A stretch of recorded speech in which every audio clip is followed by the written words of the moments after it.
What's that? My new money toolbox. Here's a saw to help cut down my mortgage.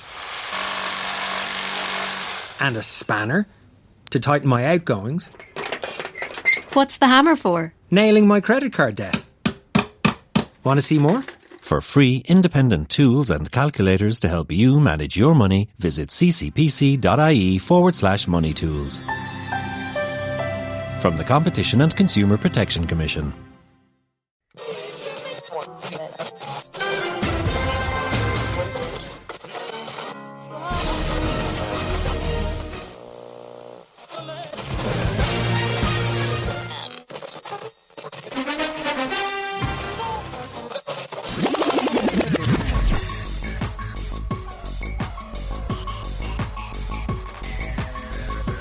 Onto your headphones and pour your favorite beverage.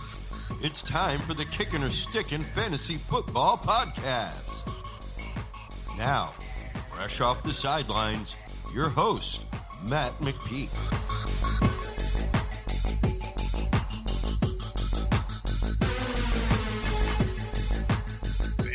Fantasy Freaks and Geeks, what is up? Welcome to Week 16. It's championship weekend. Fantasy football. Hopefully for you, it's the last weekend of your league. Anybody that plays in week 17, you need to change that for next year. We got our first game of the week on Christmas night. Merry Christmas to all. Happy holidays, whatever you celebrate out there. And the first game of the week is the Vikings at the Saints. So the Saints are without Michael Thomas in this game, like they will be in Week 17 as well. He's on IR. Got Dalvin Cook, Adam Thielen, Justin Jefferson are all starts. I played Irv Smith in a semifinal last week over Hayden Hurst. Irv Smith dropped a touchdown, and Hurst caught one. So it was brutal with no Kyle Rudolph, and in a great matchup with the Bears. Irv Smith only had 3 catches for 37 yards, not too bad. Would have had a really nice 12 half PPR fantasy day if he had caught that touchdown, but that's the tight end position outside of the top 4 guys. Pretty much it's a touchdown or bust position. I'm not playing him this week against the Saints, even if Rudolph is out again. As far as the Saints go, you got Alvin Kamara, who should be a monster in this game with no Michael Thomas. Manny Sanders, only 5 targets last week, 4 catches for 76 yards, but it was definitely... I was definitely expecting more from him with no Michael Thomas, but we saw Sanders and Breeze connect 12 times for 122 yards in Week 5 with no Michael Thomas. And I've said it a bunch of times on this podcast, the Vikings secondary is very young, and I think this Hall of Famer, Drew Brees and Manuel Sanders can get that connection going again. So I think Sanders is a good flex option, and I will be looking at his yardage prop this week. He went over by just 2 yards last week in a tougher matchup than this one. So next one, we got Buccaneers at the Lions. So Ronald Jones is still questionable. I think he's still on the COVID list as well. So most likely he's going to be out. Leonard Fournette, big game with no Ronald Jones last week. 2 touchdowns, 65 yards, 17 touches. I think this week we can play both Buccaneers running backs if they were both play. But if it's just going to be Leonard Fournette, then he should have a monster game. Mike Evans, Chris Godwin, Antonio Brown, and Gronk. I think we're still starting all 4 of them. Although it definitely seems like you're going to get at least one bust out of the 4 of them every week.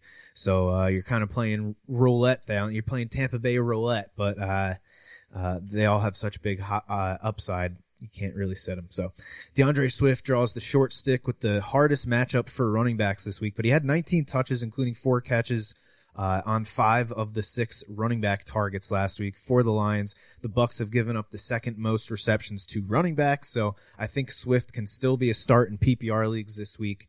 If he can catch another 5 balls, or 4 to 5 balls again, and see 15 carries, maybe he gets one of those goal line carries he gets in the end zone. Marvin Jones has averaged 10 targets a game over the last 6 games now.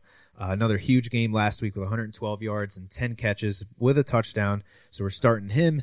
TJ Hawkinson, the Bucs have allowed the 7th most receptions to tight ends. If for whatever reason you are thinking of sitting TJ Hawkinson, you shouldn't, because he's, to me, one of those top 3 or 4 guys that you pretty much got to start every week. Cardinals, 49ers at the Cardinals. So Raheem Mostert's on, or he's questionable. I don't think he's been put back on the IR. Kenny Galladay is still questionable. So 2 names to look for in this matchup. We got Brandon Ayuk, who's averaged 12.5 targets over the last 5 games, 13 last week. Had 9 catches and a touchdown, but only 73 yards. I missed his receiving yard prop by 2 yards. But yeah, with no Deebo Samuels, Ayuk is a must start for sure. He and Justin Jefferson are going to continue to slug it out for the Rookie of the Year. Jeff Wilson, back-to-back games now with a touchdown, 16 carries last week for 60 yards. Him and Mostert were both in and out of the game with some nagging injuries, but if they're active, I think they're both flex plays here. Wilson did not play in week 1 when these two teams played, but Mostert did and had 150 total yards on 19 touches with a touchdown. So whichever one of them looks like they're going to get the majority of the touches come Sunday morning, I think they're the play. Richie James, it looked like he was going to be the number 2 guy with no Deebo and no Kittle. He had that wild game back in week 9 with 9 catches on 13 targets for 184 yards and a touchdown when the 49ers wide receiver group was completely decimated by COVID-19 coronavirus. Richie James did see 7 targets to Kendrick Bourne's 4 last week, but Bourne had 30 more yards and a touchdown than Richie James did. Plus, James lost a fumble, so I would imagine that's got to hurt his outlook for this game. Jordan Reed only caught 2 balls on 5 targets for 18 yards, but he did score. The Cowboys have allowed the 4th fewest receiving yards, and they're tied for the 5th fewest receptions allowed to tight ends. And the Cardinals have been one of the toughest matchups this year. They've given up the 6th fewest fantasy points to tight ends. So Jordan Reed will not be making the tight end touchdown ticket. So looking at the Cardinals, DeAndre Hopkins and Kenyon Drake, I think are more so DeAndre obviously, but I think Kenyon Drake's still a start. Chase Edmonds, 66 total yards on 14 total touches with a receiving touchdown last week. He got some extra work with Kenyon Drake getting a little banged up during the game. He left for a couple drives.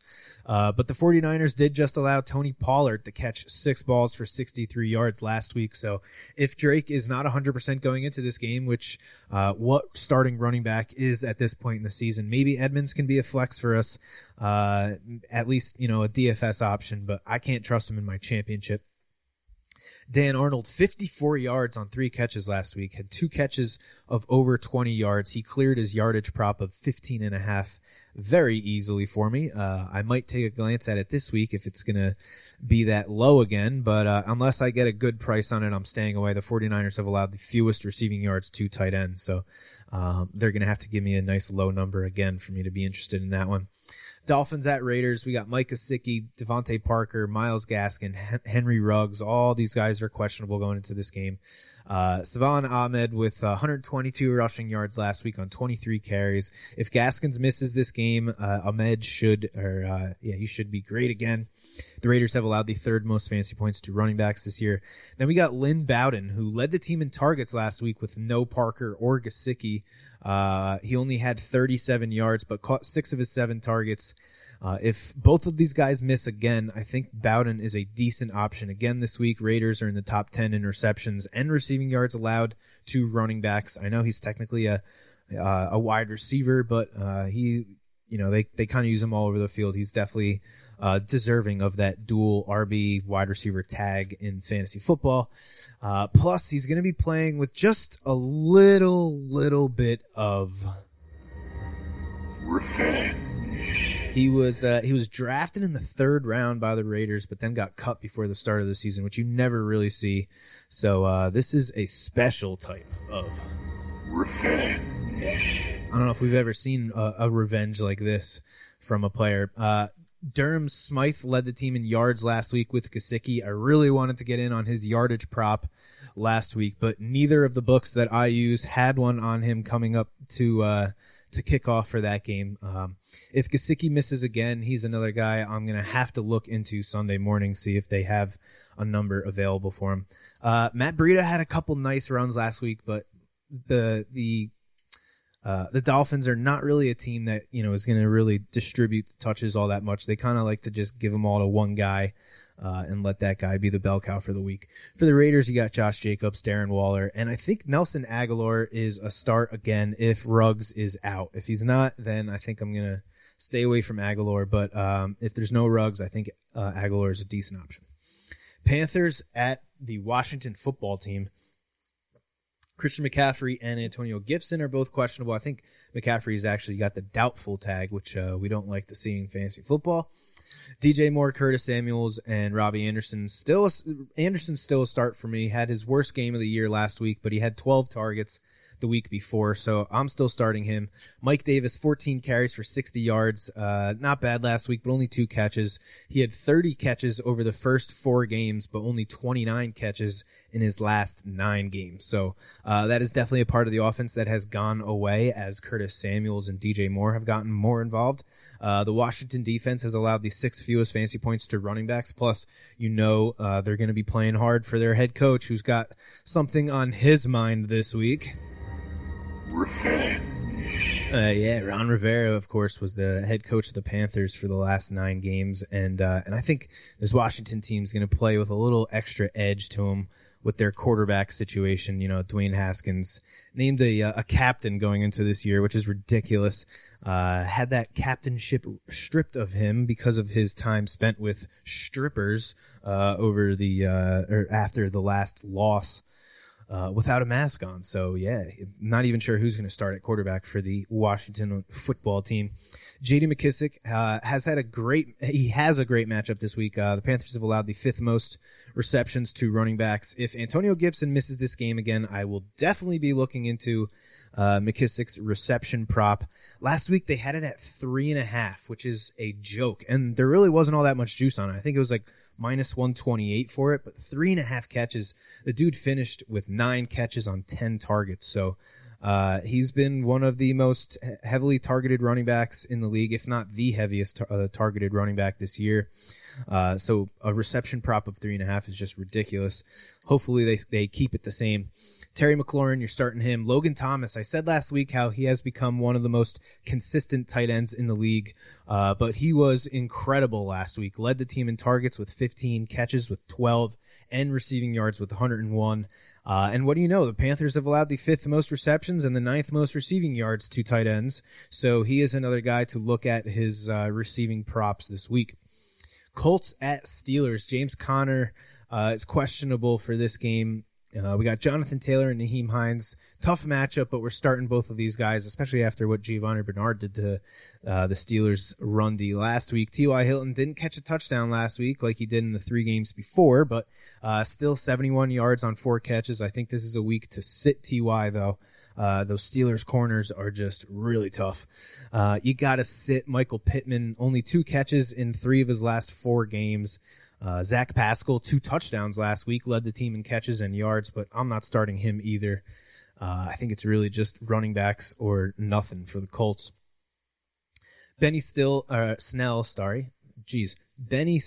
will get the work if James Conner can't play. Snell had over 100 total yards and a touchdown on 18 carries with 3 catches last week. In the 2 games where Conner was out this year, Snell now has exactly 200 total yards with 3 catches in each game. So there's no reason to think if Conner misses this week, Snell won't see a nice healthy dose of work again. But the Colts defense is just so good. I wouldn't count on a big day from Snell. Fantasy football is all about opportunity. So if James Conner is out, Snell is definitely a start, but I'm just not going to expect a big game from him.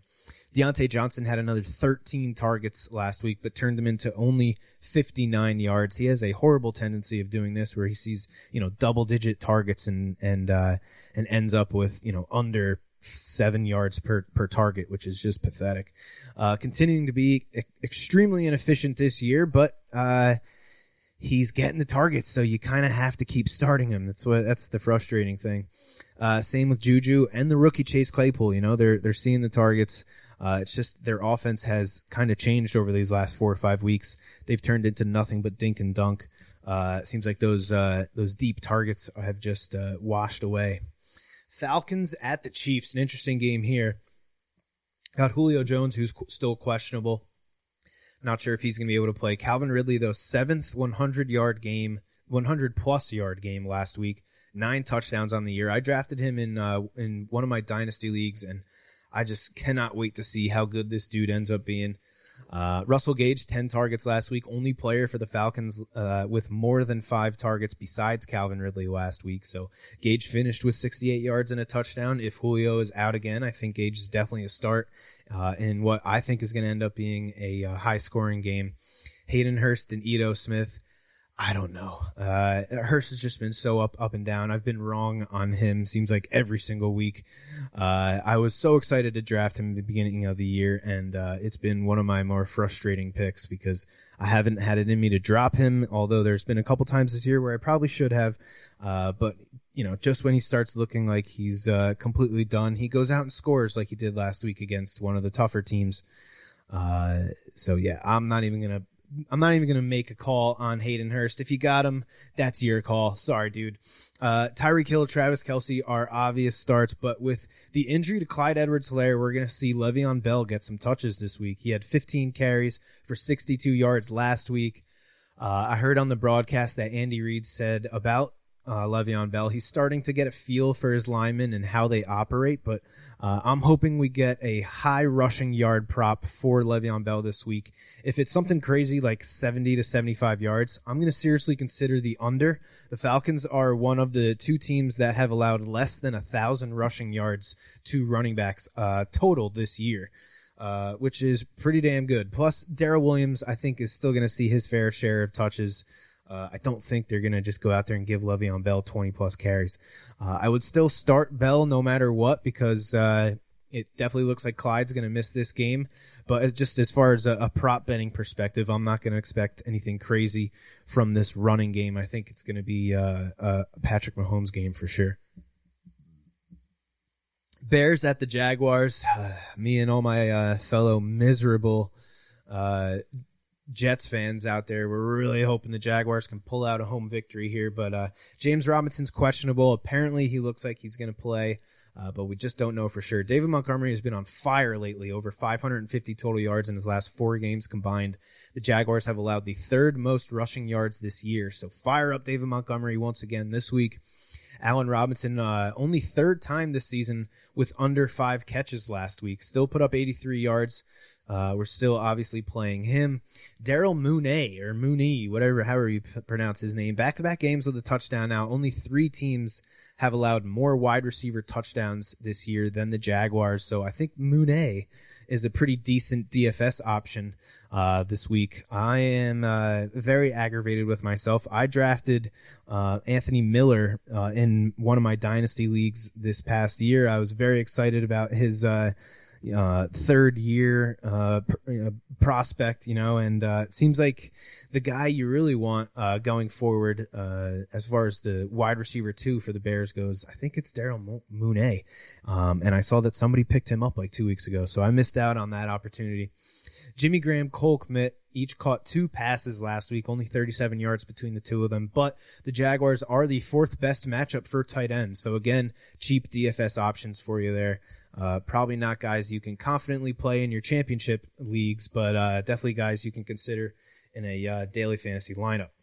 James Robinson left the game early with an ankle injury last week. We've had to wait and see what's up with him. I think if he misses, both DJ Shark and Laviska Shenault become pretty much solid flex options. The Jags will probably just completely abandon the run. I don't see them giving 12-plus touches to Adari Ogunbowale.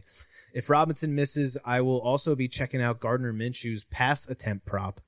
Tyler Eifert has the best matchup in this game. The Bears are tied for the 3rd most fantasy points allowed to tight ends. And if Irv Friggin Smith had caught the touchdown last week, the Bears would be tied for 2nd.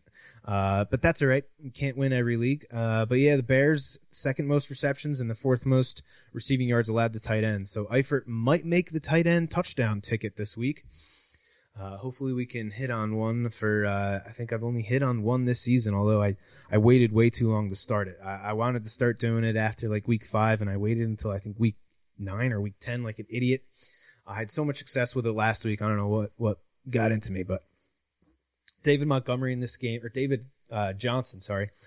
I skipped a page in notes there. Yeah, my bad. Bengals at Texans. We got Duke Johnson and Tyler Boyd, both questionable going into this game.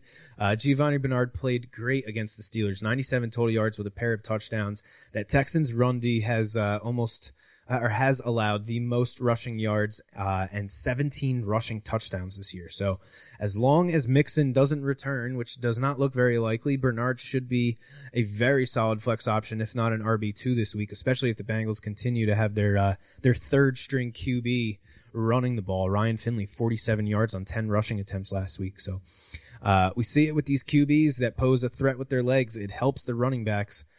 Giovanni Bernard is someone I'm very interested in as far as scoring this week.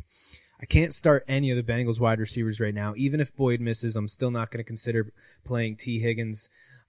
Maybe he's a guy I'll look at for his reception prop if Tyler Boyd misses, but even that's sketchy because I can't see the Bengals, or I kind of just see the Bengals just running the living hell out of the ball this week. They had so much success with it last week. Why get away from it? David Johnson had caught all 11 of his targets last week. He hadn't had a game this year with more than 4 targets, and he got 11 last week, which is pretty crazy. It will be very interesting to see if the Texans try to continue that, although the Bengals have allowed the 5th most rushing yards to running backs. They have allowed the 5th fewest receptions and the 6th fewest receiving yards to running backs this year. So they're much more vulnerable to the ground game as far as running backs go. If Duke Johnson does not return to action this week, I would definitely start David Johnson again. But if they're both active, it's going to be a tough call because Houston is second to last in rushing attempts per game. They just don't run the ball very often, and that's including Deshaun Watson's 5 or 6 rushing attempts per game. You take that out, and they're by far the most pass-heavy team in the league. Brandon Cooks, Kiki Kuti each had 7 targets, but Kiki caught the touchdown. That's back-to-back games now with a touchdown for him. They each had between 50 and 60 yards, along with Chad Henson, who also scored.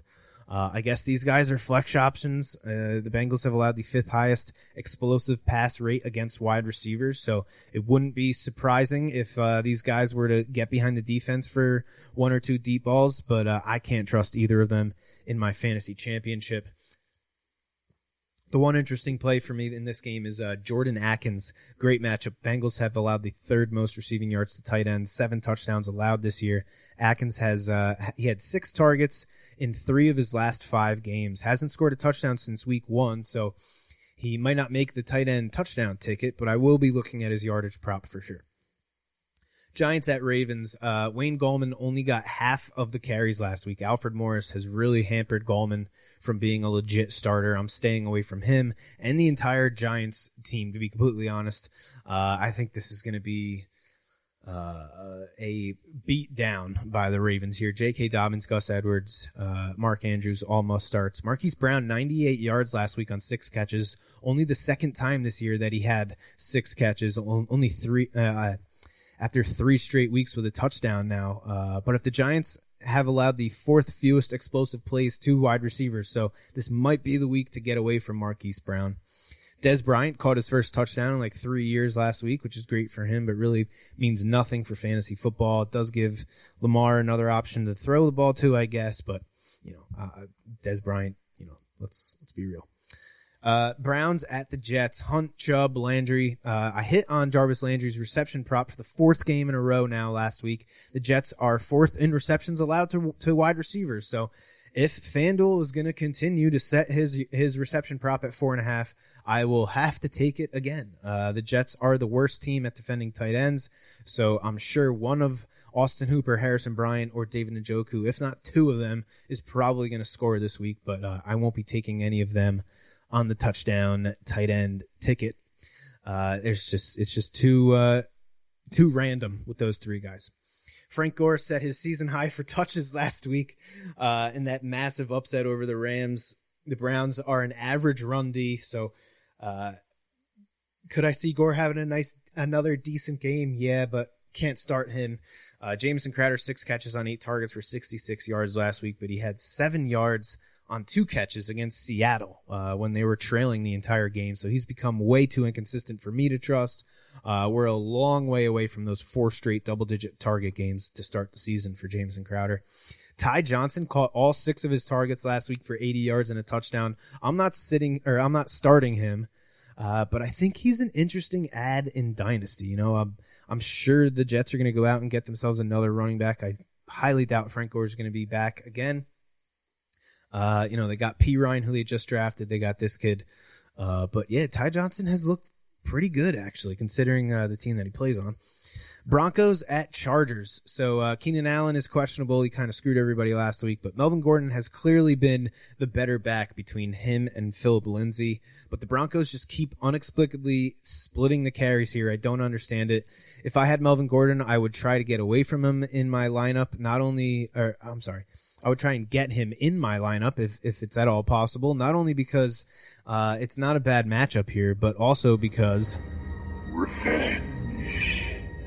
Yeah, obviously he played first, 5 or 6 years with the Chargers.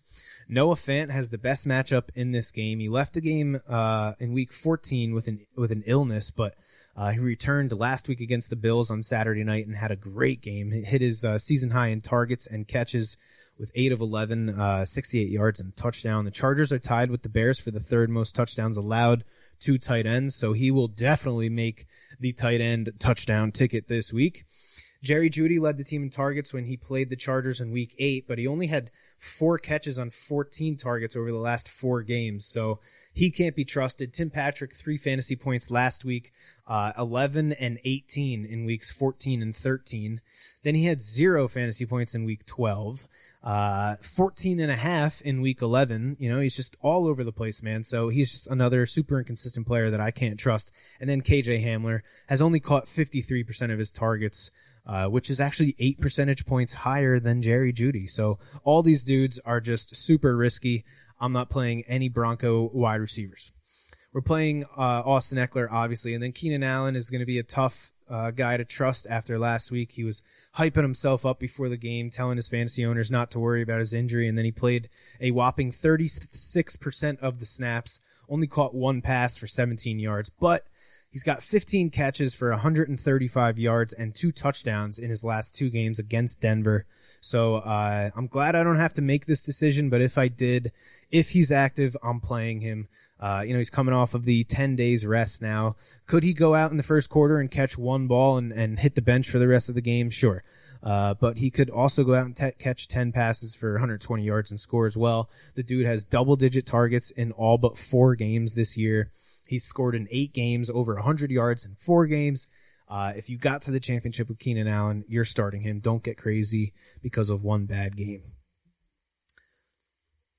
Hunter Henry had his best game of the year with 15 half PPR fantasy points last week. The Broncos are 8th in fantasy points allowed to tight ends, but he's been one of the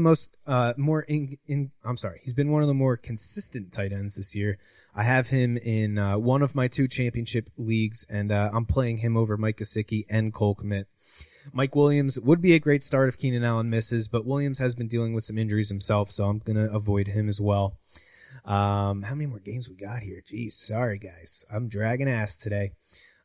We got the Eagles at the Cowboys. Zeke Elliott's questionable. I think I actually saw he might even already be out for this game.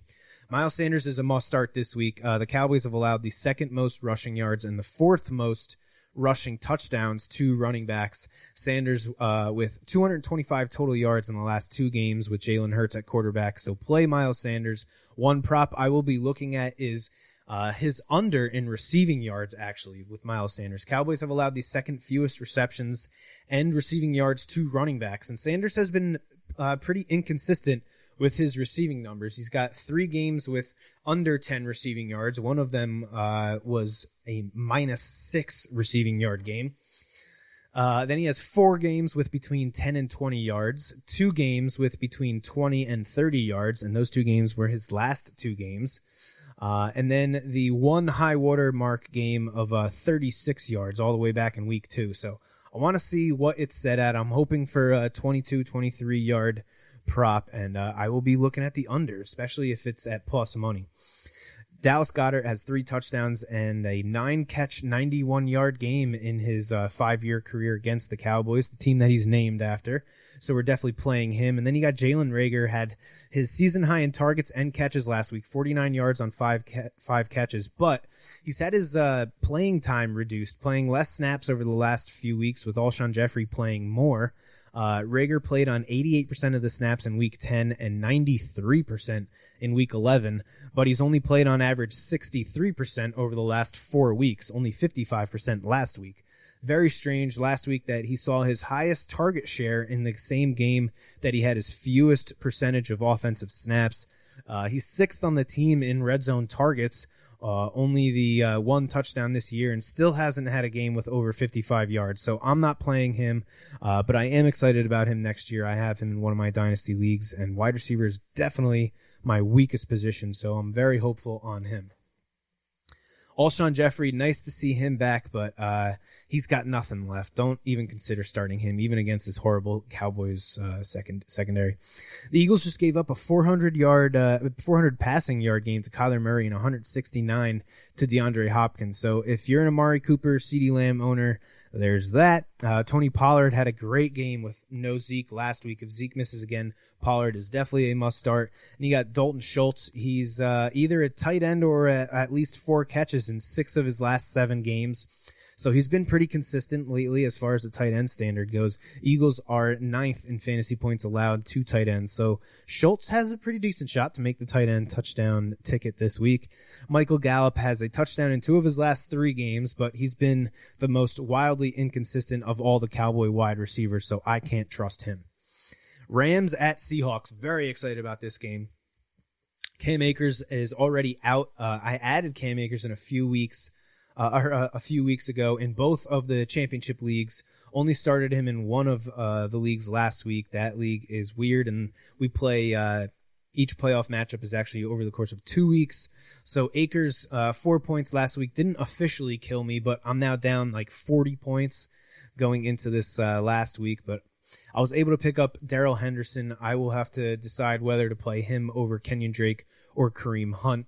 He probably won't make my lineups with the Seahawks allowing the 3rd fewest rushing yards to running backs this year, but Seattle has given up the 2nd most receptions to running backs. So Malcolm Brown has seen the most targets of the 3 Rams running backs. The position has a 13% target share this year. When the Rams won back in week 10 by 7 points, they only threw the ball to their running backs 3 times, and Malcolm Brown saw 2 of those 3. So I will be taking a look at Malcolm Brown's receiving props. If I can get his receptions at 1.5, or dare I say even half, I will definitely be taking the over. Robert Woods scored again last week and gave you a nice little 40-yard run. It's a nice little boost of 4 fantasy points. I'm sure he will get at least 1 or 2 carries this game with Akers out. He only had 33 yards in week 10, but he's had a touchdown or at least 89 yards in 4 of his last 5 games against Seattle, so I'm not worried about Woods. I cannot say the same about Cooper Kupp, however. He scored last week against the Jets for the first time since week 4, but only 39 yards again against the Jets. He's caught all 5 of his targets in each of the last 2 games, but on average only 46.5 yards per game over the last 4. Seattle's pass defense was terrible in the first half of the year, but they've really turned it around. Amazing what a player like Jamal Adams can do for a defense. I'm glad I don't have to decide whether or not to play Cooper Kupp, but if I do, I wouldn't blame you for wanting to sit him. Tyler Higbee scored against the Jets last week, had him on the tight end touchdown ticket, and he had a pretty solid game against Seattle in week 10, 3 catches for 60 yards. I don't think Jamal Adams covers tight ends for Seattle like he did against the Jets, but I don't think I'm going to test my luck with Higbee this week. He's playing a pretty consistent 85% of the snaps this year, so he'll get his targets, but I would just look elsewhere at tight end this week. Chris Carson and DK Metcalf are still must-starts if you ask me, but it's not going to be easy. The Rams' defense is really good. I think they just severely underestimated the Jets last week and got embarrassed. I think the Rams' defense comes out all filled with piss and vinegar, and I expect Aaron Donald to play like a monster. Chris Carson didn't play in the Week 10 matchup, but the Rams have allowed the 6th fewest rushing yards this year. So if I had him, I'm starting him, but he's not an RB1 by any means. DK Metcalf, only 43 yards last week on 5 catches. His third lowest scoring fantasy day of the year. His second lowest scoring game was against the Rams in week 6. So he and Jalen Ramsey went at it in that game. I'm expecting much of the same. I'm still starting him in both of my championship leagues, but I'm definitely worried about him. Tyler Lockett, I said last week, he's a ride or die guy because of his massive upside, and I'm sure a lot of people probably rode with him right to a loss. He's really fallen off as of late. Only one double-digit fantasy point game since his ridiculous 45-point game against Arizona in Week 7. If you're playing for the championship, I can't blame you for sitting him either because, again, I think the Rams defense is going to play like an angry mob on Sunday. Titans at Packers. We got Derrick Henry. The Packers are tied with the Texans for the third most touchdowns allowed to running backs this year, with 13 of the 18 touchdowns they've allowed coming on the ground. But they're middle of the pack as far as rushing yards allowed, so I'm not expecting a huge 200-yard game or anything, but I think Derrick Henry has a pretty good shot to make the touchdown scorers portion of the Week 16 podcast pick, so stay tuned there. A.J. Brown and Corey Davis are must-starts with Ryan Tannehill playing as well as he is. Corey Davis is making his case for fantasy MVP with his 110 yards and a touchdown last week. Jonnu Smith, not a start for me. Packers have allowed the 5th fewest fantasy points to tight ends this year. Darrington Evans had 8 carries and caught both of his 2 targets last week. His first targets of the year. You had to know when the Titans used a 3rd-round pick on him this past draft, he would eventually get some work to take some of this load off of Derrick Henry. And I think we're going to start seeing that here in Week 16 and in Week 17 again, coming off a 10-touch performance last week with 57 total yards and a touchdown. The Packers have given up the 2nd most receiving yards to running backs this year, and they're tied for the 2nd most receiving touchdowns. So Darrington Evans might be a really nice high upside DFS play this week that I'm sure is going to be on the cheaper side. The Titans have also allowed a boatload of rushing touchdowns, 12 on the season. So Aaron Jones should have another good game. That league, that the championship goes over the course of 2 weeks. I'm playing against Tannehill and Aaron Jones, who scored a combined 60 points last week against me. So that league is pretty much over. Devontae Adams obviously must start, and Robert Tonyan, another touchdown last week. 5 straight games with a touchdown now. The Titans have allowed 7 touchdowns to tight ends this year, so I'm playing Tonyan again for sure. And last but not least, thank God, my throat is killing me. We got Zach Moss, 81 yards on 13 carries in Denver last week. He's a start for me against the Patriots defense that's allowed the 6th most rushing yards this year. Stephon Diggs and Cole Beasley are both must starts, especially if John Brown's going to miss, and he most likely is going to miss this game. Devin Singletary is a flex option against this defense. Gabriel Davis is interesting. The Patriots have allowed an explosive play to a wide receiver at the 8th highest rate this year. Davis has clearly taken on that deep threat role from John Brown. Only 18 yards last week, but a touchdown in the 3 games before last week. He's an interesting option for DFS as well, in my opinion, but I am not starting him. Dawson Knox had a touchdown in 3 of his last 4 games. The Patriots have only allowed 1 touchdown to tight ends this year. So although Knox is very tempting, if Tyler Croft were to miss this game, but the Bills still have 2 other tight ends that have scored this year. They love to throw the ball to their tight ends in the red zone. But I think I'm just staying away from Dawson Knox because it's just too random which one's going to get that red zone target. Jacoby Myers, great game from last week, but who the hell started him? 7 catches on 10 targets for 111 yards, saw 60% of the team's targets. He's been the best start for the Patriots because the Bills have struggled against slot receivers. So if you have Jacoby Myers, if it's a deep league, not a bad option. Sony Michel returned last week and had a pretty solid day, 74 yards on 10 carries, had a handful of nice runs. The Bills are at 12th in fantasy points allowed to running back. So if the Patriots can keep it close, Sony Michel could have a good game again. Their first game in Week 8 was a close game. So I don't know, in a deep non-PPR league, I think Sony Michel can be a usable player.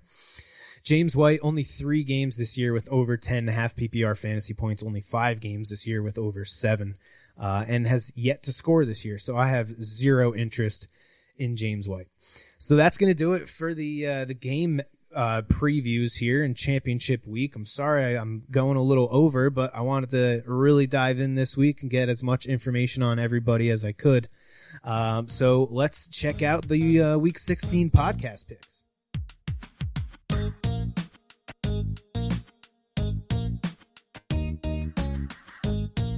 All right, so last week in week 15, I went 7-2. Thank you very much. Trying to finish it out strong here. So let's get into the week 16 podcast picks here. My first pick against the spread is going to be the Eagles -2.5. They're coming off of a crazy game with the Cardinals. Jalen Hurts had over 300 yards passing with 3 touchdowns. He also had 60 rushing yards and a rushing touchdown. The Cowboys are atrocious against the run. I think Miles Sanders has a big day here. I think the Eagles defense plays well against Andy Dalton, so I like the Eagles only giving 2.5 points here. I got the Ravens -10.5. I seem to get every single call involving the Giants wrong this year, but I'm going to go with the Ravens. They look like they're starting to put it all together at the right time. 3 straight wins since that weird Wednesday afternoon loss to the Steelers where half the team had COVID. They put a beat down on Dallas. Then they had that wild Monday night game against Cleveland. Game of the year, if you ask me. There was like 7 lead changes in that game. And now they're coming off of a 26-point win against Jacksonville. Lamar has 4 rushing touchdowns in his last 3 games. Mark Andrews has gotten his swag back with 4 big games in a row now. The Giants could only muster 3 points against this Cleveland defense that we saw Baltimore put up 47 against the week before. The Ravens have scored on average 11.5 more points per game this year than the Giants, 30.3 more points per game over the last 3. So I think we got the makings of another beatdown here for the Ravens. So give me the Ravens -10.5. Big point spread, but I don't care.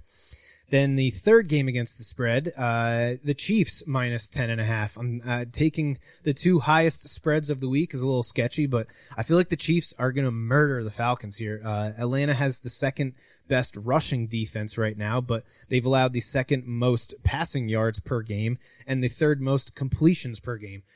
With Clyde Edwards-Helaire doubtful for this game, and with Le'Veon Bell's best days behind him, I think Mahomes is going to throw the ball 50 times and just dominate the Falcons. It's a ridiculous thing to bet on, but the Chiefs haven't had a blowout win in a very long time now. I think they're due for one of those big, mop 'em up kind of games.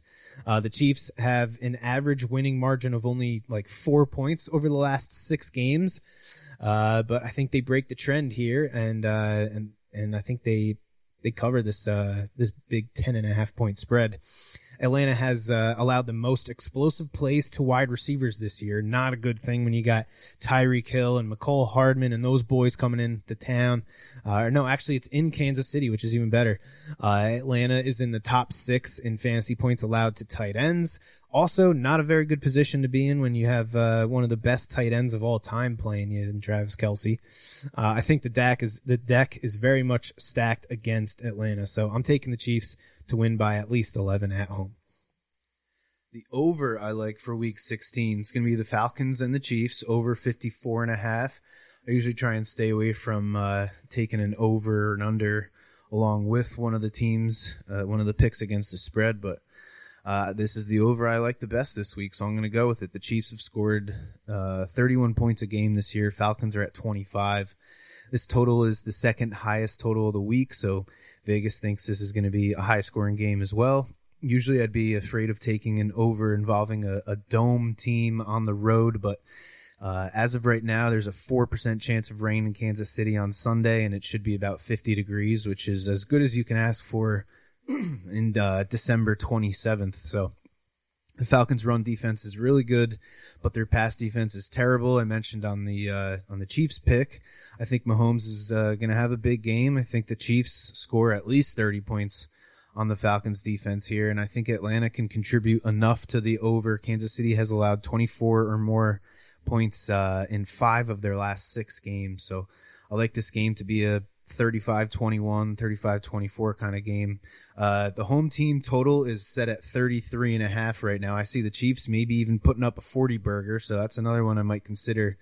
Maybe do a little 3-leg same game parlay if your book allows.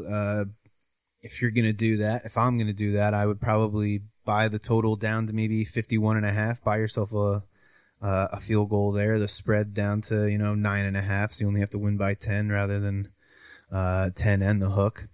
And take the Chiefs over 33.5 on their team total as well. If you really want to get crazy, maybe throw Travis Kelce anytime touchdown in there too. The Falcons were the best matchup for tight ends before the Jets took that spot away from giving up like 50 fantasy points to Darren Waller a couple weeks ago. And with the Falcons' run D being so tough, you got to figure that Kelsey's going to be the guy down there in the red zone. Maybe Tyreek Hill receiving yards over too. I don't know. But that's the over I like for Week 16. My under for the week is going to be the Rams and the Seahawks, under 47.5. Seattle has only allowed 11 points per game over the last 3. LA only 18 points a game over the last 3. So both defenses have been playing great. Yes, the Rams did just lose to the Jets, but like I said in the preview of this game, I think the Rams D is going to be in a very different mindset for this game. I think they're going to be playing like a bunch of crazed dogs out there. The Rams are going to be without their best running back, Cam Akers, so I think that's going to hurt their offensive output. I think this is going to be a low-scoring game, so I got the Rams at the Seahawks under 47.5. My TD scores this week, it was actually really hard to narrow it down to just 3 because there's a lot of guys I like. But Ronald Jones is in line for all of the work again this week against the Lions, who have allowed by far the most touchdowns to running backs this year. Bruce Arians said the other day that Ronald Jones doesn't seem like he's going to be available with his finger injury and the COVID issue. Leonard Fournette scored twice last week against Atlanta, one of those best run Ds in the league, so he should have a great game against these Lions. My next one is Miles Sanders against the Cowboys. They have also given up a boatload of rushing TDs this year. Sanders has been playing much better since the QB change. I like Sanders to get in the end zone here this week. We'll be very much rooting for the Eagles this week. And then I got Derrick Henry. I kind of feel bad about taking this one because it's, he comes with such a high price tag. You got to eat a lot of chalk for this bet, but he's playing Green Bay, who suck against the run. 3rd most touchdowns allowed to running backs. Henry is tied with Dalvin Cook for the most TDs in the league right now with 15. I can't say no to the low-hanging fruit that is the Derrick Henry touchdown prop. I was going to go with David Montgomery because of his 6 touchdowns over the last 4 games playing the Jags, who are right up there with the Packers and the Cowboys and the Texans as far as being atrocious against the run. I also really like the Dolphins running backs to score against those Texans. I just don't know which one is going to get the lion's share of the work between Gaskins and Salvon Ahmed. Who's going to get the goal line touches? Who's going to get those receptions? I don't know. I wouldn't be surprised if both of them score, actually. So there's a couple other options for you if you can't get behind the high price tag of Derrick Henry.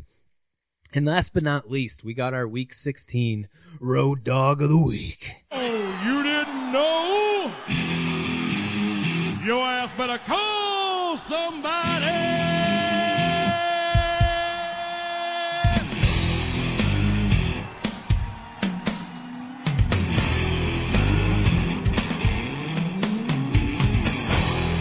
My road dog of the week. Usually the road dog is like the last pick that I come up with when I'm trying to put together this segment for the podcast. But for whatever reason this week, when I started looking through all the road teams getting points, this was the one that stood out to me the most. I got Cincinnati Bengals at the Texans getting 8 points. I know this could be a massive letdown spot for the Bengals coming off that huge upset over the Steelers, but it was the way that they won that's the most encouraging for me as far as this bet goes. Giovanni Bernard had 83 yards on 25 carries with a touchdown against the Steelers, one of the best run Ds in the league. Ryan Finley also had those 47 rushing yards. You look at how the Bengals finished up the season last year. Joe Mixon averaged over 25 touches a game. So I think we see another heavy workload game for Giovanni Bernard here. I think it's something that the head coach wants to do. They're in, let's just get this season over with mode. Let's just run the ball.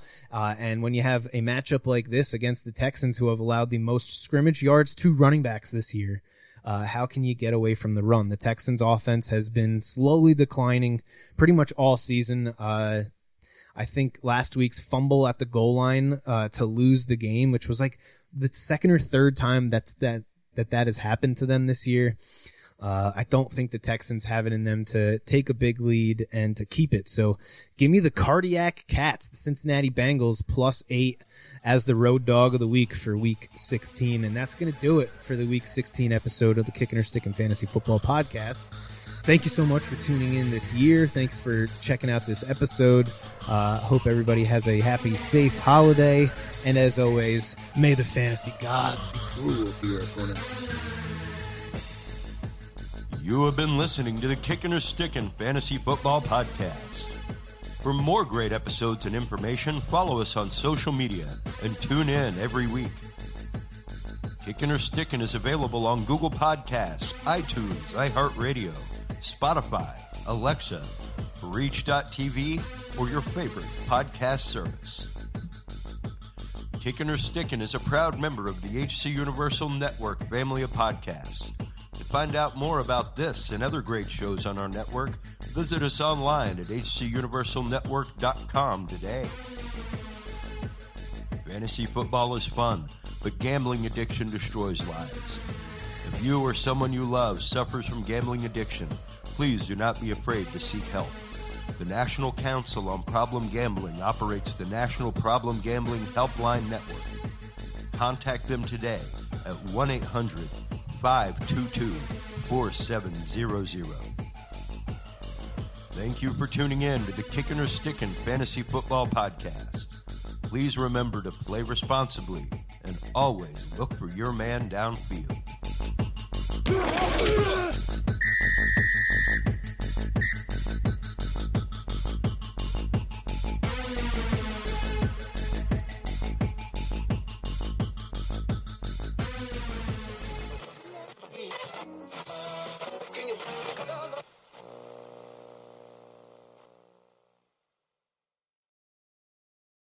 Hey mate, it's me, your hunch. I gotta say, nothing feels as good as taking a punt on Betway's 4 to score. 1 or 2 goals feel like this.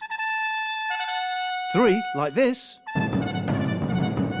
But picking the first goal scorer in 4 selected matches sounds great. Heed your hunch with Betway's 4 to score for the jackpot. UK and Ireland customers only. Selections must be submitted before kickoff in the first eligible match. Where there is more than one winner, jackpot will be divided. 1 entry per registered account holder per round. Full terms apply. Bet the responsible way. 18 plus on louis.net. Hey mate, it's me, your hunch. I gotta say, nothing feels as good as taking a punt on Betway's 4 to score. 1 or 2 goals feel like this.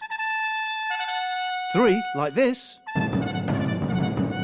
But picking the first goal scorer in 4 selected matches sounds great. Heed your hunch with Betway's 4 to score for the jackpot. UK and Ireland customers only. Selections must be submitted before kickoff in the first eligible match. Where there is more than one winner, jackpot will be divided. 1 entry per registered account holder per round. Full terms apply. Bet the responsible way. 18 plus on louis.net.